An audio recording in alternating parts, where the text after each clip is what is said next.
A very good evening and welcome to the Fourth Estate.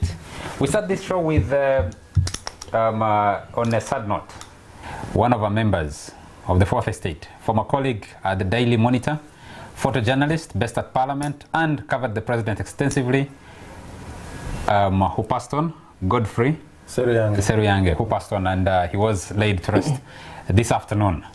May his soul rest in peace. Let me introduce in the studio tonight my colleague Chris Obore. Chris, always a pleasure to be with you here. Thank you, Charles. Betty Olive Namisango Turuomwe Kamya, President of the Uganda Fed Alliance. Always a pleasure to have you here. Thank you, Charles, and good evening, and viewers. Ona Pito Ekomoloit, Corporate Affairs Director of Nile Breweries, SAB Miller. Ona, always a pleasure. Veteran journalist and former Presidential Press Secretary. There have been changes on Presidential Press Secretary. I was hoping they would call me back for my job, but they kept someone else.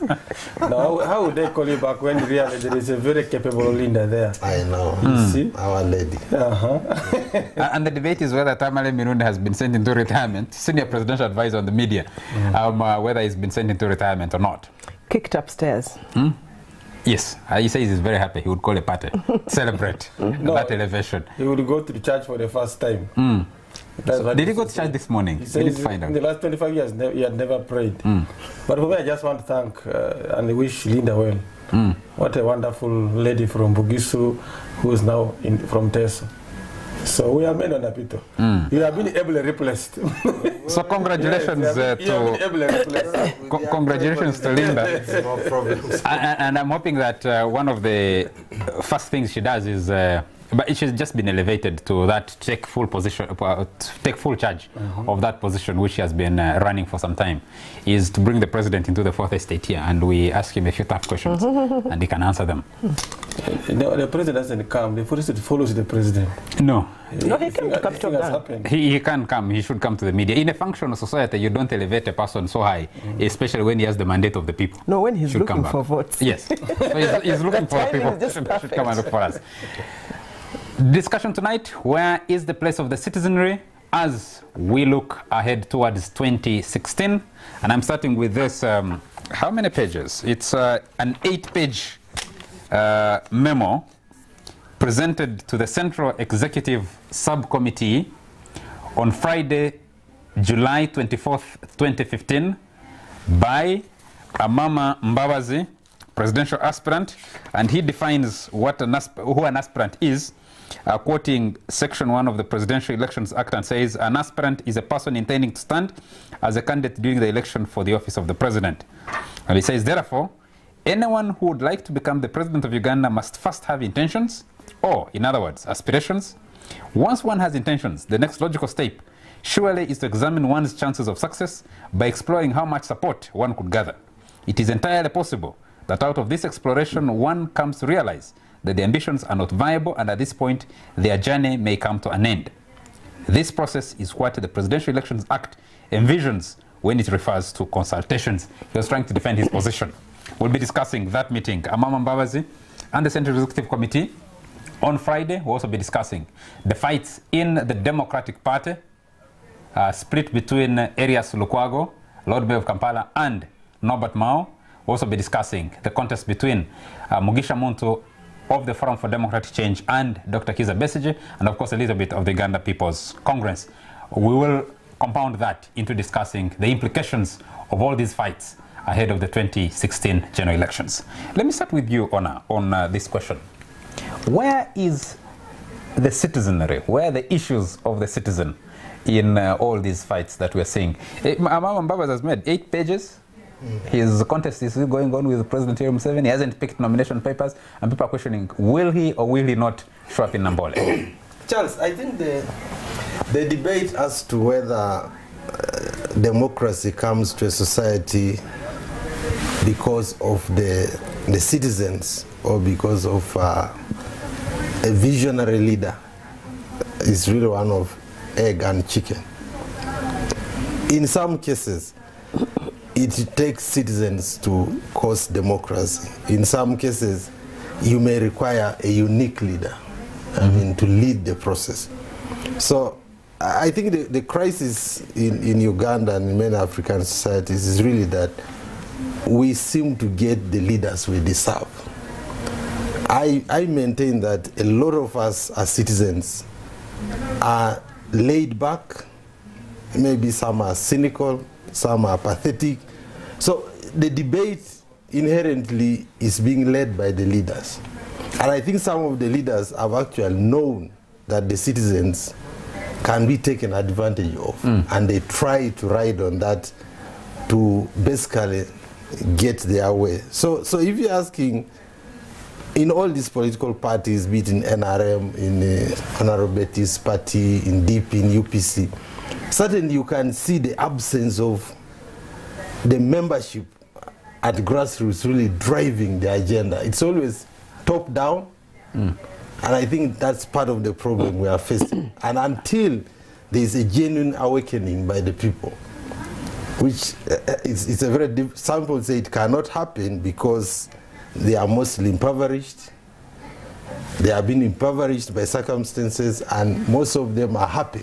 Are they impoverished? It's just the mentality that they're impoverished? No, it's both a mentality, you may say, but also genuinely that they need most of the basics of lives, and they do not have adequate income, and leaders are holding the national purse.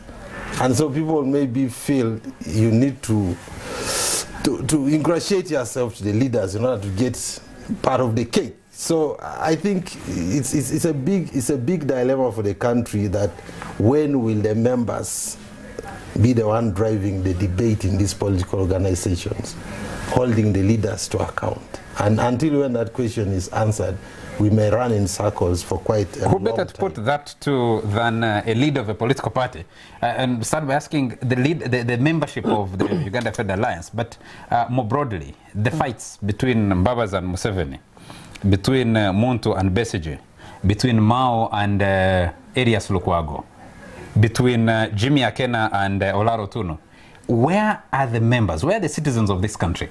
When do their issues come up? Because between Lukwago and Mao, now Mao says tribalism. Lukwago says everybody's fighting. Where's the citizen in this whole discussion? No, the citizens are with their leaders.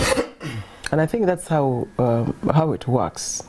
Because for every faction or opinion or view, there is the leader or the face or the spokesperson of that view, and then there are people behind that person who rally behind that person for various reasons. And the reasons can be as varied as they come. But I want us to examine the people's involvement in the struggle. And it seems to me, and I've asked these questions on many fora before, including this one, have Ugandans reached the tipping edge? Because when people reach the tipping edge, then they have no choice but to fight back. For instance, when there's no electricity on Nasa Street for a week, there's a riot. Because now you're talking about people's reality, personal bread and butter at home. You're talking about school fees for their children. It's on their table. So if you close electricity, Nasa or Nkrumah Road for 1 week, you will see the people. They will not even need a political leader. You will not even see a political leader, one of the so-called political leaders or activists, there. The people will take it upon themselves to say, we are tired, or one mall is very dirty, unhygienic. The people themselves will close the mall, and we've seen this on TV, and the owners have to run to police to come and protect them. Or if the dust, people will clamor for the road. I've seen some people. And you start a road and you're working on it for a whole year, and the businesses are closed, and there's dust everywhere, and there's an uprising in Gomba Butambala, not through a political leader, but through the people. So I think that when the people are pushed to the wall, they turn back because they don't have anywhere else to turn, and they fight back. So that's why I keep asking myself, have Ugandans, in terms of democracy or governance, have Ugandans got to the tipping edge, or are we leaders dragging them to the tipping edge? And this brings me to the old theory. What was his name? The hierarchy. Maslow's hierarchy of needs. Of needs. On Maslow's hierarchy of needs, the basic needs are food, shelter, clothing. Then you have the other layer. After you get this, then you need security, which includes health, job, education. Then you have belonging, family, friends. Then you have esteem. So these democracy issues are on level number 4 of Maslow's hierarchy. You know, is esteem. I need my freedom. I need my freedom of expression, of association, of whatever. According to Maslow, who is a celebrated social scientist, it's even on level number 4. So the question to ask, at what level is the Ugandan society? Are the leaders on level number 4 while the population are still struggling on level number 1? Therefore, the disconnect. I thought actually the level number 1 drives people to the tipping edge. Yes. Because after esteem, you got self-actualization, yes, where some leaders are. Now, if you say Ugandans haven't reached the tipping edge... No, I'm not saying, I'm asking. Why are they not with the leaders at the tipping edge? The leaders, us, the activists, we say we are at the tipping edge. But the population, 80%, when you call them on the street to demonstrate with you, they don't come. Which means they are not on the tipping edge. So where are they in all these fights within the parties?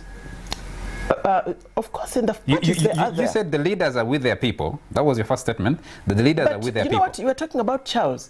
We're talking about 1% of the population. The 1,000 people who are with the Mao in Kitomi and the 1,000 people who are with Lukwago in Luwero, you know, those are 2,000 people. And this, you know, there's so many, they were highly advertised. The rest of the 3 million or 5 million residents of Kampala, Wakiso, went about their businesses. The 3, 4, 5,000 people who attend the Besigye's rallies are amidst a million people who don't even know that Besigye is in a certain place. In a contest. Yes, so we're talking about, if you talk about the leaders, us, you've got the people, the 1,000 or 10,000 or 100,000 behind you, but where are the 30 million? That's what you want to ask. And I'm saying the 30 million are possibly on level 1, while the 100,000 are on level 4 struggling, and there's a disconnect because the 30 million don't seem to have reached the tipping edge to join the 100,000 on level 4. That's a theory that is Chris, I'm struggling with. What accounts for that disconnect?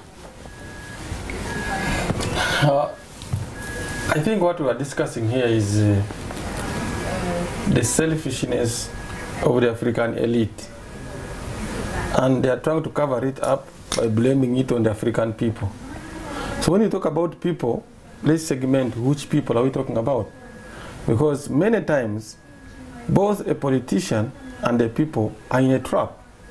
The politician feels incapable of transforming a situation of his people because the people are behaving otherwise. And yet, the people are behaving otherwise because of the conditions based upon them by the leaders. If we want to transform a country, transform a society, transformation is a deliberate action. One of the things we talk about clamoring for democracy, the few of us who have gone to school, we always think that democracy will just come by mere talking. Democracy is an investment, and the cardinal investment in democracy is in education. Once people are educated at a particular level, then you can begin talking about these concepts. Now, we who know concepts of democracy and where to go, want everybody in Bukedia to apply the same concepts, yet they have never seen a classroom. Or if they saw a classroom, they were under a tree, that when it rains, they run away. So we are now trapped and saying, these people, they still vote the same people. But which people are we talking about? They don't have the same information that you have. So it begins from educating people, and how open are we? Do they have the same information we have? Not at all. So when you go to the villages and people running around for 1,000 shillings, you're tempted to blame them. You're tempted to think that you get the leaders you deserve. No, it is the leaders who lead people they need. Those are the people you need to lead, those who are beggars. That is your style. You want to lead them as desperate as they are. But others would say, I want to lead the people who are informed. So if they're informed, you roll out programs. You roll out projects to bring them to a level when they can discuss with you. So this is a trap we have. But if you bring them to a level when they can discuss with you, they challenge you, and therefore you can't stay, you can't hold them. It begins with you. Do you need citizens who will challenge you, who will engage you? Or you need the ones whom you will buy with 1,000 shillings? And they drink waraji and they say, ah, manguza, ah, man. And then you are their man. This is the difference. And you must know, Uganda will suffer from a vulnerability trap. Because most of us are vulnerable. Whether MP, whether minister, we have tended to think those ones are okay. It is terrible for the ones in the village because vulnerability begins from isolation. They isolate you. That means you can't get the information. Or if you get the information, it's the one they want you to get, then you become ignorant. Okay. Once ignorance comes in, you see you're weak. Weakness only leads you to death. So this is where we are. You remove... So are we dead or dying? You are already there. We are moving, we're in a trap. So if you sacked Betty Kamya from Parliament, if she has not been doing any other thing, she becomes vulnerable. So we think those who are working, those who are driving cars have arrived. But the setup exposes them to vulnerability. That once they are there, because they are educated, they are aware that if I don't cling to this office, when I lose it, I'm dead. Okay. And that they do, they continue by depriving the others. Just in 30 seconds, then we'll... Yeah, just a quick one. I wanted to rebut Obore's notion that you must lead the people in the direction you would wish. I think that's putting unnecessary faith and actual unrealistic faith in the leaders. There is hardly any leader who is a human being at least who is going to work out of their own good heart. They need some level of fear, some level of pressure. Someone recently told me about the Chinese, that people think the Chinese Communist Party is so benevolent or it's just suppressing their people, but they're actually acting out of fear. The transformation in China is out of fear for a possible revolution. So if our leadership here, our political leaders do not develop genuine fear of the people. No, if the people do not create, if the people do not position themselves. Let's take a break. Yeah, the people need to have that latent... The fear is imposed on them. Yes, it must be imposed. So there is a fundamental missing within the population that doesn't create that sufficient fear. Exactly. Let's take a break. Gentlemen and lady, can we pick this up after a short commercial break, and we'll be looking specifically at the individual political parties, starting with the National Resistance Movement, where the Mbabazi Museveni contest is likely to lead as we head towards nomination days, and both within the party and at the national level. We'll be right back.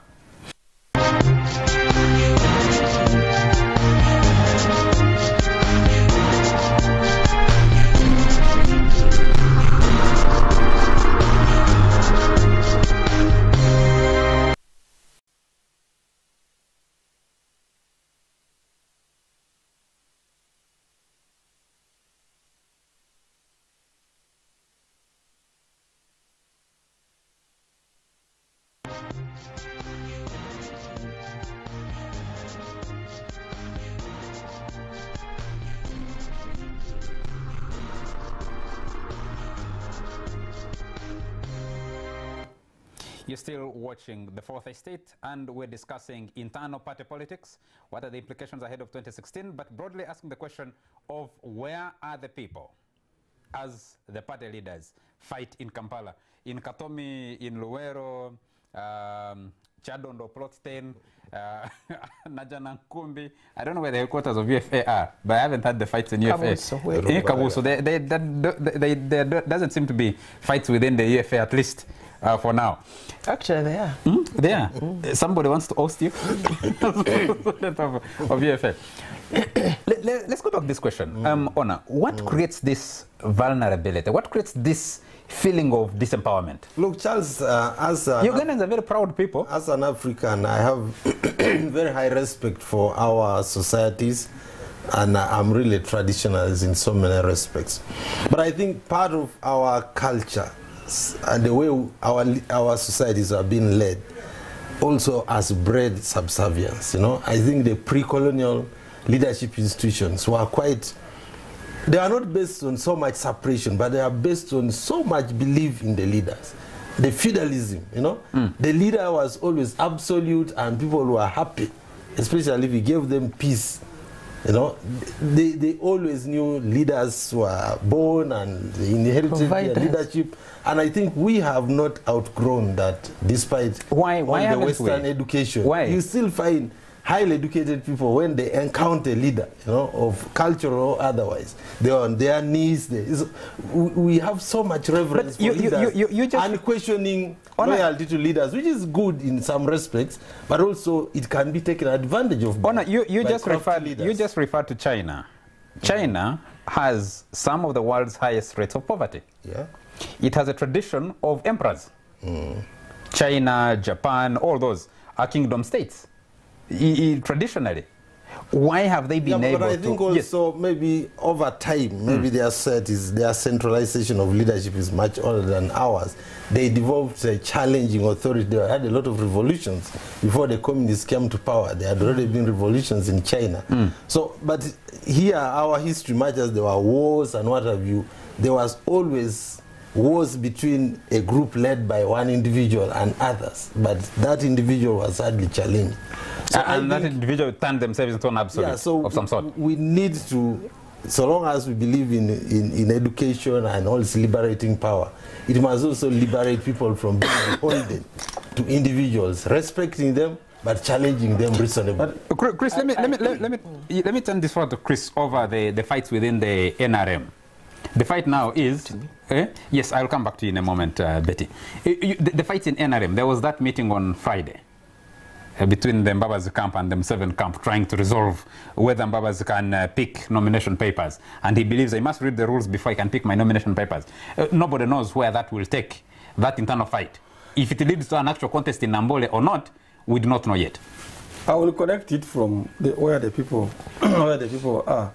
And you know, let's avoid using the word poverty and drawing figures from China, where poverty is a very contentious word and it's a very subjective and relative term. Because you can talk about poverty figures in China, which if compared with poverty figures in Amuru are totally different. You'll find a poor Chinese, compared to a poor person from Amuru, the Chinese is rich. So let's not use those figures without us knowing actually what the situation on ground. Actually, the difference, Chris, is that you might find a poor person in Amuru. You use this example before. Richer than the Chinese. Richer than the Chinese. Saying, but these are very relative terms to use. They are very difficult until you have seen the actual situation there. Because they are relative terms. But when we think that the people have surrendered, I think we misunderstand the people. I keep saying we have designed Apple to be the way they are. Why Uganda, you see, is even stable, is not more about government.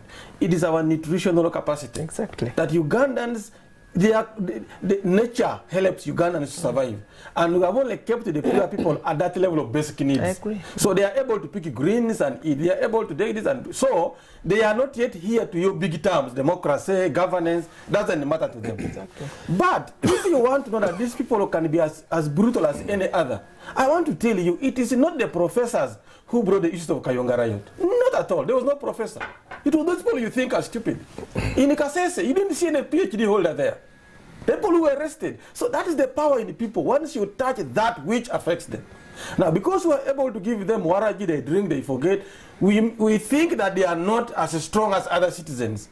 They are not strong to the point of understanding the higher values. That we need these, fine. But they are not able to see the higher values because the leadership have not enabled them to see the higher values. By giving them the proper programming, like robust education system. But there is power in those people. It is only that, you know, somebody is in Bukedea. Do you see that power present in the... Just telling you.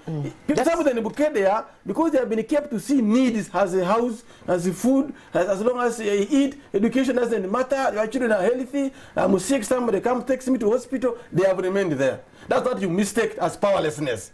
But the moment you remove that capacity of people to get food, let me tell you, those people you think are stupid can confront anybody.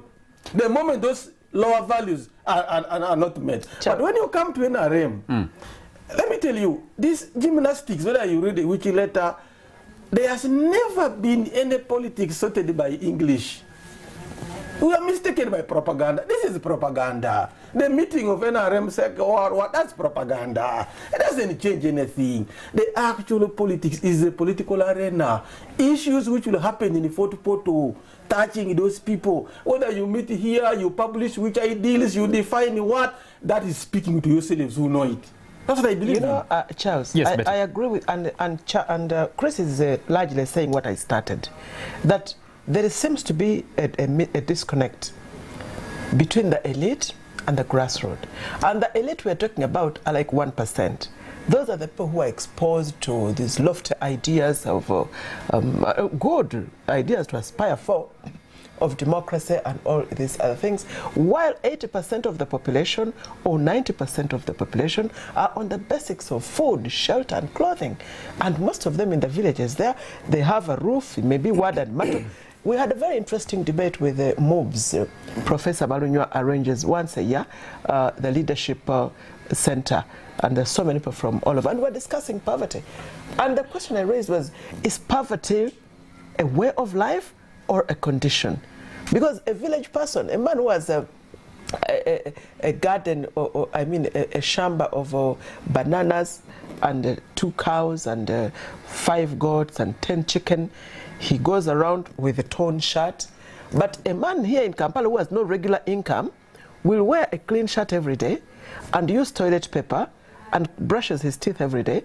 But the man in the village who has 10 cows does not brush his teeth every day, has never seen toilet paper, has a roof over his head, he doesn't pay rent. The Kampala man pays rent. So he's running away from debtors, from creditors. From creditors, but his children go to school wearing shoes and smart. The children of the man in the village, they walk 4 miles to school without shoes. And if you look at them, you'd be forgiven to think that the city dweller is okay and the rural dweller is poor. But that is not so. So poverty, is it a way of life or is it a condition? And the disconnect between the 1%, whom I would like to call or whom we call the elite, between the 1% is that the 90% have not yet been pushed to the tipping edge, where they can't even have food. What is that push to the tipping edge? Yes. Where they don't. The tipping edge is food, the basic. Betty, you have, and the French Revolution, you have came out of food. Yes, you have French Revolution. Out of 34 million Ugandans. Yes. I just do not want us to narrow the despondence of the citizenry to the village people who are actually very authentic and are living out of their own sweat. To me, I believe the biggest disservice to democratization is being done by the small band of educated Ugandans. I agree. They are the most apathetic, most cynical, most aloof, most opportunistic. They are the people who are not actually helping the debate. It's not the people in the village. In fact, our people in the village, once you have gone to school, they are expecting you. They are looking up to you to challenge the things that are not going right. But you find that most of us have withdrawn, you know. We are contented with whatever we have, and we have left a few individuals. I was wondering if we're ruled by fear. Thing. I want to talk about the debate. It's not just debate, the debate is one thing, everything. But the activism.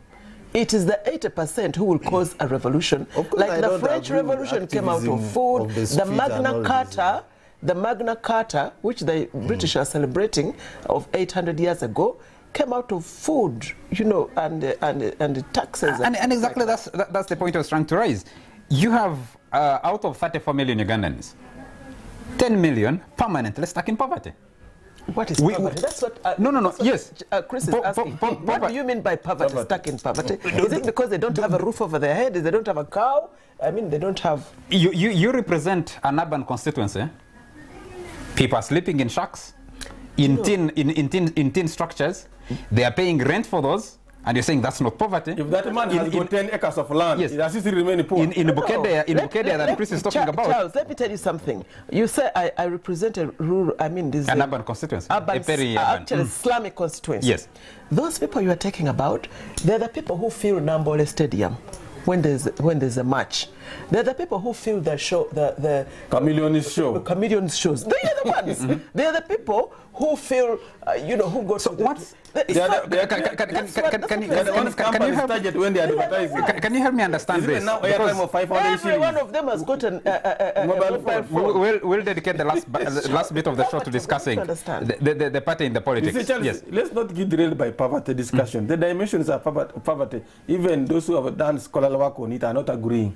So we're not about to solve it here. I think what we are discussing here, relating it to the current political environment. And that's what we're talking about. They run away from an acre or two in the village. They have a choice. And you call them poor. So this lifestyle, you don't have an acre. Yeah. You who's working in the bank has no acre. Let's take a break. Let's take a break. Let's take a break. We'll connect this to the wrangling in political parties in the last quarter, in the last segment of this show. We'll be right back.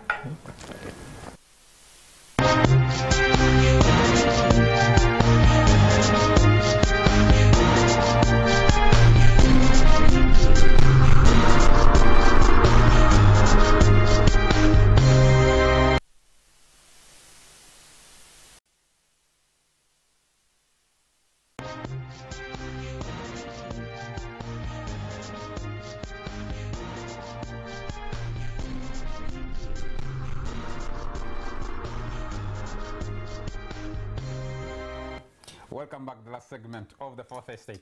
Okay, we'll dispense with the discussion on poverty because you said it's relative. and whether that explains the disconnection, the disconnect between one, the conditions in which people live, two, the ambitions, and three, the politics is a discussion we can have. Let's go into the politics proper. And I'll start with you, Betty. The fighting in NRM. I don't know whether it connects with the people or not. The party has collected 3 billion so far. I had on a bit on the show you did yesterday talking about 3 billion from people coming to collect nomination papers. And he said that goes... No, not on a bit. Sorry. My apologies. Opono. They worked together. They belong to the school of that all northerners have the same names. Or easterners for that matter. My apologies to you and to... you're from West Nile after Ginger. Yes. The fight within the NRM, how far will it go? Where do you think this will lead when you go into the elections? Well, first of whether all, we have the people behind or not. First of all, it's a pity that it is Mbabazi, Right Honorable Mbabazi, leading this fight within NRM. Because to be quite honest, he has got very few sympathy. Most people thinking or knowing that he's an architect of the system that is crushing him, and that he used the system for many years. He didn't say all these things about the lofty words of democracy when Besige was being locked at home, when so many things were happening, when the safe houses were there, when Besige in the NRM, they said he couldn't jump the queue. I mean, for me, it's a pity that it is Right Honorable Mbabazi leading this debate. And to be honest, when I listen to him talking, it is so hollow. I'm sorry to say. Everything he says is so hollow, because it can't be a value or a value system only when it affects him, but wasn't a good value when he was meting it on someone else. So for me, he has arrived on his road to Damascus. He has arrived on his road to Damascus. But saying that, I think that he should not be surprised that he's being treated this way, because that's how they've treated anybody dissident, if you like, anybody who the Sechukubos, the Besige, the Bukenyas, everybody. That is the culture of NRM. You know, I don't know why he's surprised that it is happening. That is the culture of NRM, which he participated in cementing. So, if I were Mbabazi, for instance, and I really want to, but one thing I find hard to agree with him. I do agree that all laws or bylaws are subject to the national law. Yet each group has its own constitution of bylaws, which puts boundaries around their members, around their members. So as long as you're not breaking the national law, the boundaries within your institution bind you, but you're not bound to stay in that institution. If you don't agree with those laws, you get out. Will that's he what happens. Triumph or not, do you think? Given what has been going on so far, will he triumph and head to Nambole and actually manage to put up a show there? Or will these confines within the NRM hold him back? Well, if he doesn't pay, then he will not go. The only way he can go, the only way he has a chance of going is if he picks the form and pays. And, you know, for instance, we are going for elections. We know that they will not be free and fair. We are fighting for electoral reforms. But if the Electoral Commission has put out a roadmap, we can shout horse against that roadmap. But every milestone that passes, it further disqualifies you. And election nomination day will come. Whether the electoral reforms are there or not, those who will be nominated are the ones who will contest. So sometimes you have to take hard decisions and play within the system as you fight it. But if the system leaves you, or if boycott, the elections will be there and you will not contest in the elections. So I think he's got to take the decision, the hard decision, to pick a form and pay if he wants to be in Nambole. If he doesn't want to be in Nambole, then he can still, you know, Honor, fight. your take. What do you think? You think Mbabazi will push through and head to Nambole and get something out of that? Well, I think Honorable Mbabazi is fully aware that he's not going to Nambole, but I think he wants to create enough excitement and brand recognition across the country, which he's doing to some extent.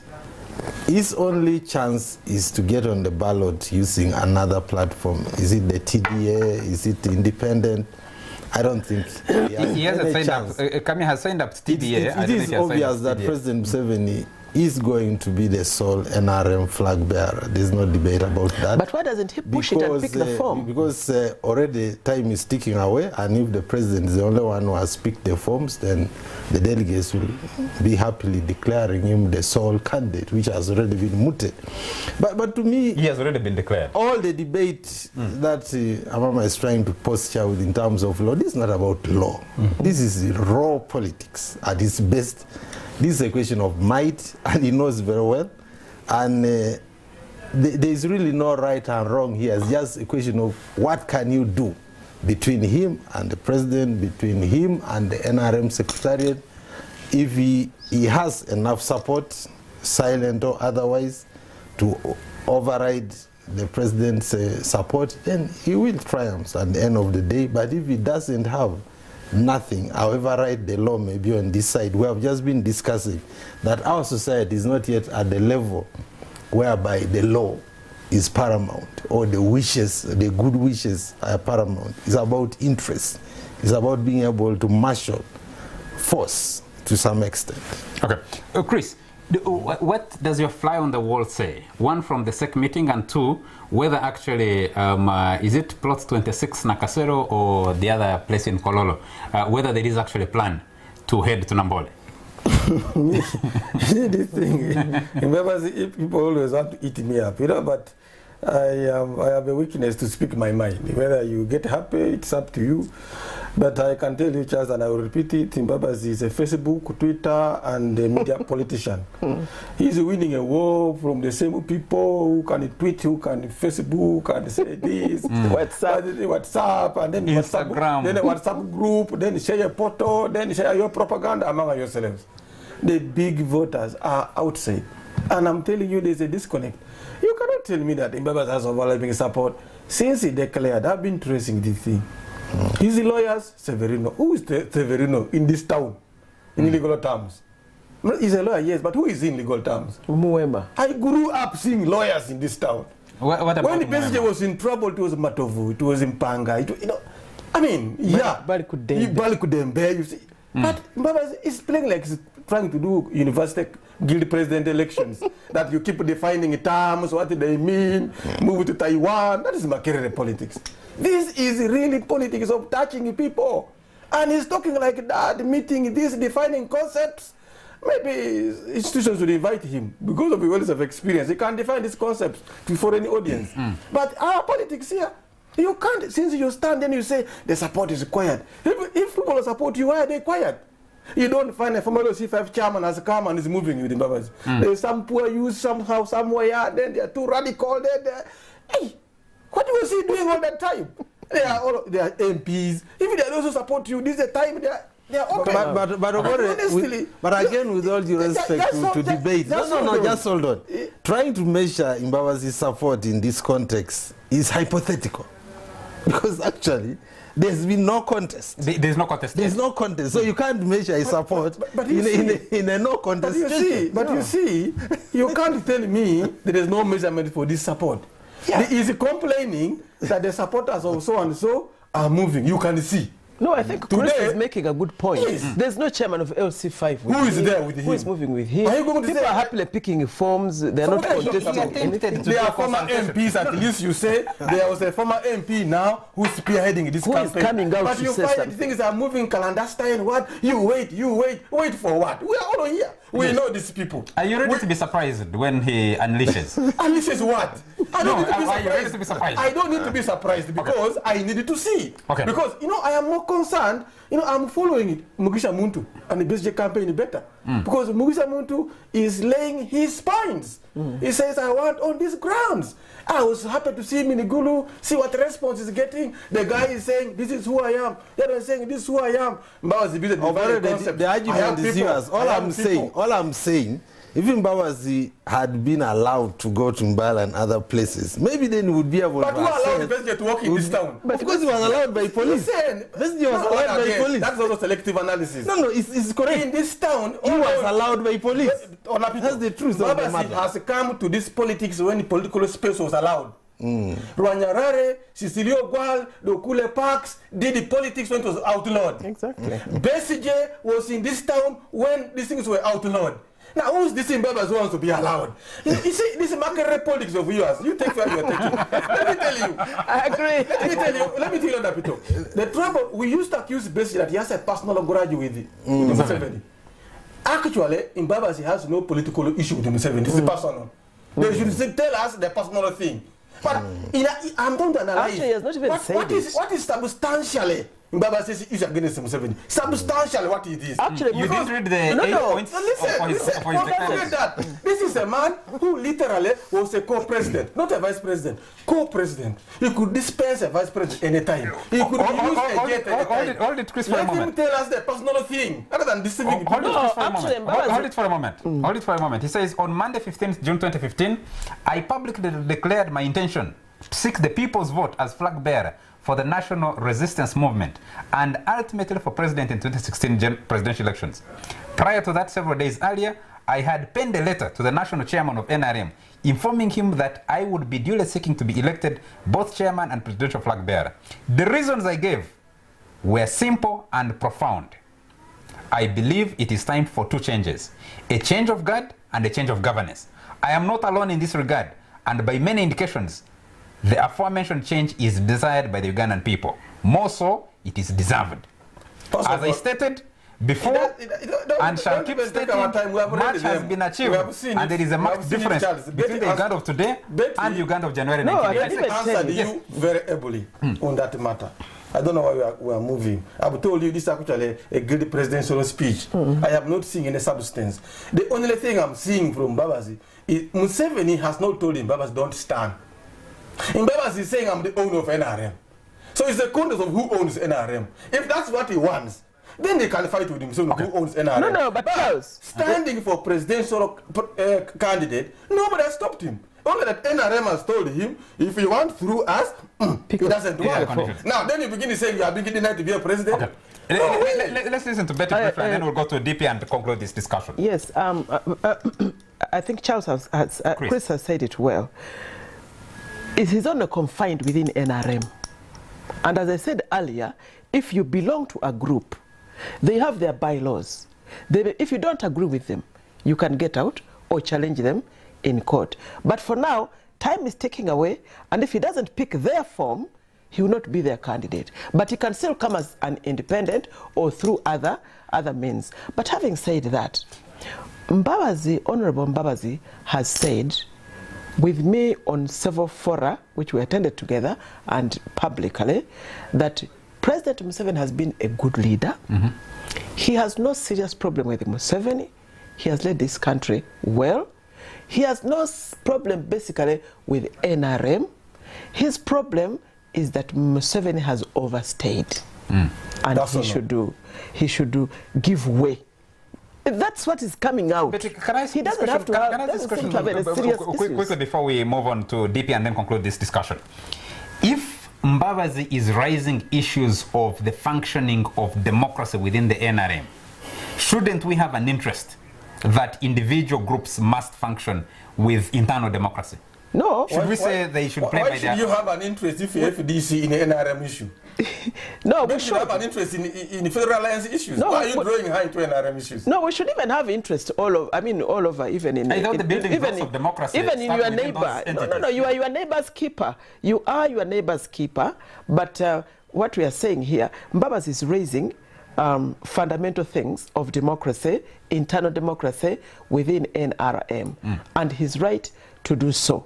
But the problem is time is taking away, and he probably won't have the time to get to the presidency. But Charles, and he needs to for me, I want to go to... Mbabazi is repeating fundamental issues that have been raised by Betty, yes, by Muntu, by Besige. Don't quote it to look like Mbabazi is the first to raise them. Okay. They have been with Gentlemen us. and lady, I will ask, each has 30 seconds to talk about the contest within DP. Honor, starting with you. DP? Yes. The rules of the fourth estate. The rules of the fourth estate give me the power to decide what we discuss. Look, for me, I don't want to talk about DP. I just want... Look, it's a non-issue. It's a non-issue. Thank you very much. Thank you very much. Okay. Time is out. In 30 seconds, this is what I'll say. In my opinion, I think that the Lukwago faction might end up like the Bwenje faction, because the Bwenje faction in DP, because Lukwago would have been smarter fighting within the mainstream DP, but forming a faction while the mainstream is moving on, I think Lukwago might end up like a Bwenje faction. Chris, Mao Lukwago. Charles, I give you a back. I told you one time again, since DP rushed to sign agreement with NRM to work in NRM, broad-based government. 1986. 1986. Most parties have not recovered from that. Only Obote said, please, don't join. They say, let's go and fight from within. Over time, these parties have been eaten. The core support of DP and UPC are in NRM. Now, these ones are left without ideological clarity. Some of them are young. So they're just fighting for relevance.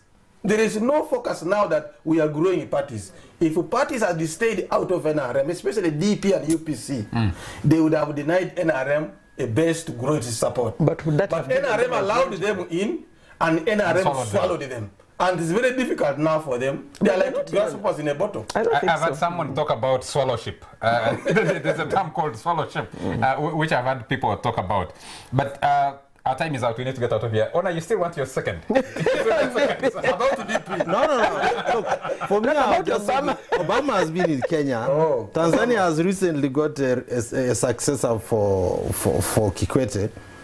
And I think Uganda, we should start agreeing that we are having brand Uganda politics. Politics which is very unique and it's defined by force. Brand Uganda confusion? What do you call it? Our time is out. Thank you very much. Thank you very much, Ona, for making time for the show. Thank you very much, Betty. Thank you. But I like Uhuru Kenyatta. He told his brother Obama, please, this thing of exhaust pipe, what? We are not interested. It's not a very clear. He didn't fear repercussions like Uganda. He said, Your Excellency, that one is not our priority. We have other problems. That was very important of Uhuru Kenyatta. So. Some people and I think Obama also stood strong to say what his position is. And knowing that those people are pouring in the money here to influence our 2016 elections. But Obama is also fun. I mean, why did he raise the issue? It's not the biggest issue in Africa. No, he's speaking to his constituency. Yeah, he's speaking to his constituency. But he's not planning to come back. Even here, I think it's been just swept up by this sentiment about it was irrelevant. No, but they are pouring money to sponsor. Our time is out. Chris, you're an investigative journalist. You need to find that money and report about it. And that's why I'm saying it. That's why Thank you very much. Thank you very much, gentlemen and lady, for making time for the show. Thank you very much to you, our viewers, for joining us tonight. Have a good night.